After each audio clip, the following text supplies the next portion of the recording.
सदक़तुल फ़ितर, ज़कात, उशुर, क़ुर्बानी, इन्हनि शयुनि जे वजूब में थोड़ो फ़र्क़ु आहे।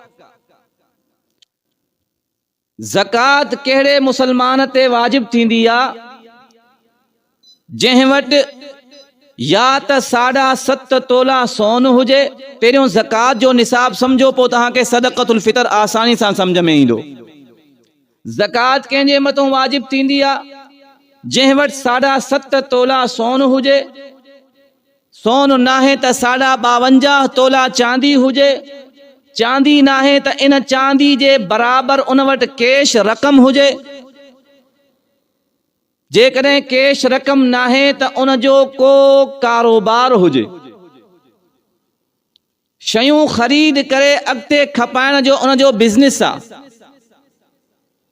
त इहे 4 शयूं जंहिं शख़्स वटि आहिनि, या चारई न आहिनि पर सभिनि मां थोड़ियूं थोड़ियूं, कुझु सोन आहे, कुझु पैसा आहिनि, कुझु चांदी आहे, पोइ इन समूरनि खे मिक्स करे हिसाब लातो वेंदो। जेकॾहिं इन्हनि समूरनि खे गॾे करे इन्हनि जी क़ीमत 52 तोला चांदी जे बराबर बीहे थी, तॾहिं बि इन शख़्स जे मथां ज़कात वाजिब आहे।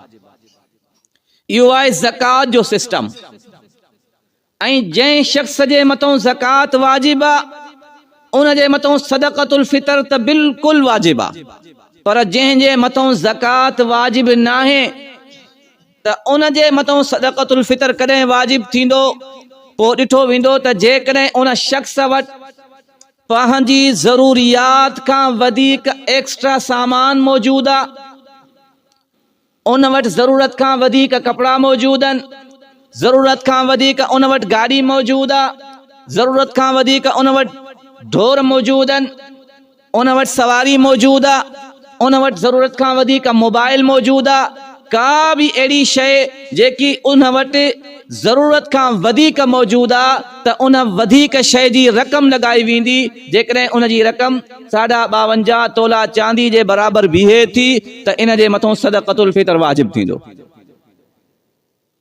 मसलन हिकिड़े शख़्स वटि हिकिड़ो मोबाइल इस्तेमाल जो आहे जंहिंसां उन जी ज़रूरत पूरी थिए थी, पर उन शौक़िया तौर हिकिड़ो टच मोबाइल बि वरितो आहे जेको उन जी ज़रूरत में नाहे, सिर्फ़ फुज़ूल सॼो ॾींहुं उनखे टिकटॉक हलाइणी आहे। ऐं इन शख़्स वटि हिकिड़ी मोटरसाइकिल ज़रूरत जी आहे, हिकिड़ी एक्स्ट्रा मौजूदु आहे। हिकिड़ो ढोर इन वटि खीर जे लाइ आहे, पर उन खां वधीक बि कुझु उन वटि जानवर मौजूदु आहिनि। को लेलो मौजूदु आहे, बकरी मौजूदु आहे, को पाॾो मौजूदु आहे। त इहे इन वटि ज़रूरत खां वधीक आहिनि। इन्हनि समूरनि शयुनि जी रक़म लॻाई वेंदी।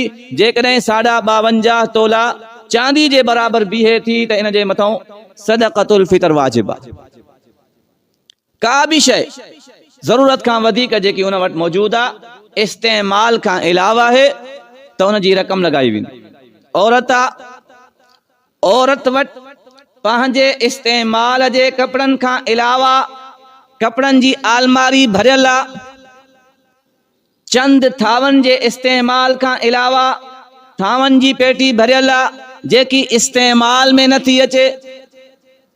सोन उन वटि तोलो मौजूदु आहे त अहिड़ी औरत जे मथां बि सदक़तुल फ़ितर वाजिब थी। त इहो बिल्कुलु आसान उसूल आहे। जंहिंजे मथां ज़कात वाजिब उन जे मथां सदक़तुल फ़ितर वाजिब। ऐं जंहिं वटि ज़रूरत खां वधीक सामान मौजूदु आहे उन जे मथां बि सदक़तुल फ़ितर वाजिब।